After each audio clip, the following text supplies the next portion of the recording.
Hello and welcome, everybody. Kicker of Elves here. Hope everybody's having a great day or evening wherever y'all are at. Today, I want to talk about why I'm not getting the Superior Spider-Man yet. So, this card came out just a couple days ago on Tuesday at the start of the season, and there's a decent amount of hype for it. It's a 3/4. It's got ramped coming into it. It's got a pretty solid condition to it. A lot of hype. People also love that comic run. I haven't read it myself, but I've heard very good things about the Superior Spider-Man comics. And yeah, we're a couple days into the season, and as you can see, I've got a fair share of tokens here, almost 75k. But for right now, I don't think I'm picking this card up. And I want to talk about my reasons behind that and why you might want to save your tokens, especially if you don't quite have as much stockpiled as me and you're trying to be a little bit more selective with your purchases. So let's just do a quick rundown of the card. The Superior Spider-Man says, at the start of each turn, you get +1 energy if you have any cards with increased power in play. Now, people have pointed out this is not the hardest condition to meet. You could play the Horde. You could play Angela and then put this card after Angela. You can play Zombie Mr. Fantastic. You could play America Chavez and play that card. You can play Forge in this. There's tons of different ways that you can get this trigger.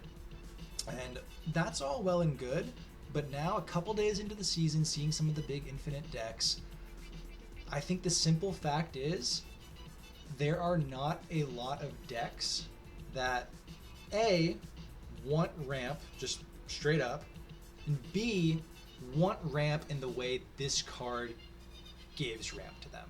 So let's break it down. The whole green power thing, that's great. But let's talk about some of the best decks in the format right now. You've got the move deck, the classic Heimdall move deck that we've covered a lot in this channel this past week. That deck, it's not enough across the board to just have extra energy. You need to have a specific plan when you're ramping. I'm getting this energy and I'm going to do this with it, because otherwise just playing a 3/4 isn't really that great. The move deck. It has a pretty specific game plan it wants to achieve, especially on turns 4, 5, and 6. It doesn't really want the extra energy to start ramping into that early. You don't want to start playing your Hellion on 4 and then Heimdall on 5, and then it doesn't want to follow that game plan. Storm, War Machine, Legion. That's a game plan where you're ideally playing Storm on 3, War Machine on 4, Legion on 5. That deck has ramp, but it has ramp in the form of Electro, which just gives it to you, and you can either blink it away or just kind of run with it. That's one of the few decks that wants to play just big card into big card, but it's not looking to put green power on the board. Man-Spider. Man-Spider's gotten a lot of attention lately. People have started tapping into the fact that it says double on it, so there's a lot of potential there. That gets ramp in the form of the other available ramp cards, Luna Snow, because it meets its condition of being less than 2 power. Luna Snow just gives you the extra power right away. You don't have to worry about, oh, did I get green power? Sure, you're giving it to your opponent, but your deck's based around it. We're going to Renslayer. You have a lot of cards in that deck that's going around that is less than 1 power or less. It meets that condition there. There are not a lot of decks right now that want the Superior Spider-Man to be the way it gets ramp. I think the only deck right now that feels very compelling to me, and I haven't seen that much of it, would be the Zombie package. That's a deck where having the extra point of energy going into turn 4, if you're popping off I'll play my Zombie Giant Man early, and then I'll be able to Absorbing Man it, and then I'll Grandmaster the Absorbing Man. If you're trying to do that sort of line, that feels wise, but even then, that's a bit of a stretch. I feel like we haven't seen that much of the Horde in this season as being this very dominant card, or very dominant archetype. So the Superior Spider-Man, I'm not too hot on it right now. I don't think a lot of other people are. You did see a lot of thought that, you could play, the line was going to be something like the Horde or some card to boost this before turn 3, play this card on top of that card. So let's just go with the Angela example. You play Angela on turn 3, Superior Spider-Man into the Angela lane on turn 3, and then on turn 4 you have 5 energy, Professor X close off that location. Now, if you know me, you know I love a good Professor X lockdown. I loved that card before all the nerfs. That was such a satisfying 2023 playing the Scams Thanos, where you'd win a lane with Professor X on turn 4, turn 5, and then Valkyrie, the lane with your Soul Stone, you'd win. Look at me. That was a really fun deck. Professor X, maybe my all-time favorite card. That's not a real card right now. There are so many ways to move into that location. You could play spells in that location and get a werewolf in there, or just change the location away from something. And then even then, that's what are you doing with Angela there? You play this on there, it's 2, 5, 9. That's like 11 power? I guess so, but then you have to worry about how are you in that other location? Are you juggernauting?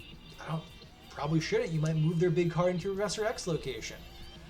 That doesn't feel like a real play line. And if you're thinking, whoa, hey, this is a ramp card, this is something feels like it's worthy to get up, I've seen some positive sentiment. I'm not saying this is a terrible card, but my general philosophy, and this is why you see me with 75k tokens, I am not fully collection complete.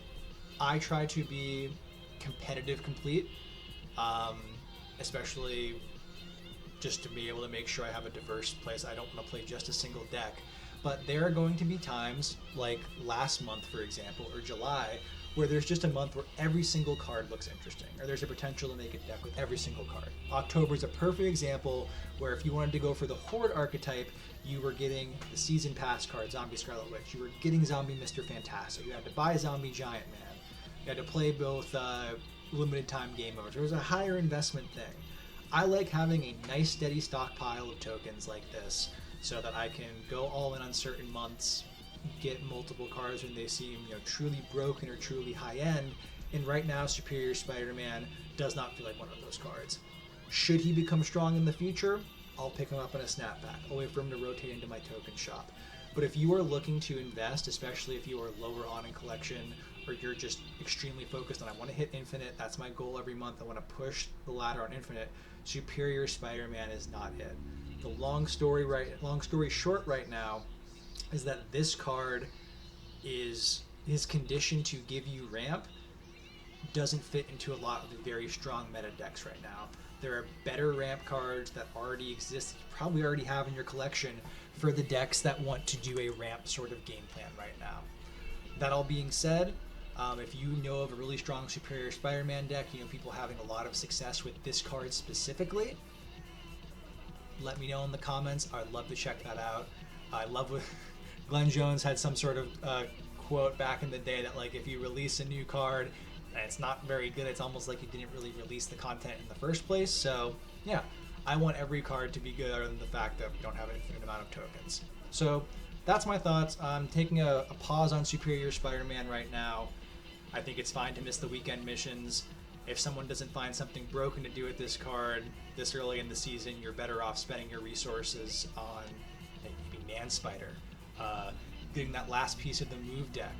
There's the whole Spider Society pack that's out right now. If you're missing Aranya, if you're missing Penny Parker or Symbiote Spider-Man for that Man Spider deck, there's a lot of really good stuff in here. And yeah, that's my thoughts right now. Superior Spider-Man, hold off on him, save your tokens. There's going to be better cards coming down the line. And yeah, those are my thoughts. Thanks for sticking around. If you made it to the end of the video, really appreciate that. Please hit that like button, subscribe, leave a comment. I'll reply to everybody. Really, really appreciate everybody sticking around and talking through that. It doesn't have to be about Snap. If you just want to talk about how FLCL is the greatest piece of media ever created, I will talk about that till the cows come home. Well, again, thanks for sticking around. I've been Kicker of Elves. Really happy to talk with y'all, and I will see you next time. Bye.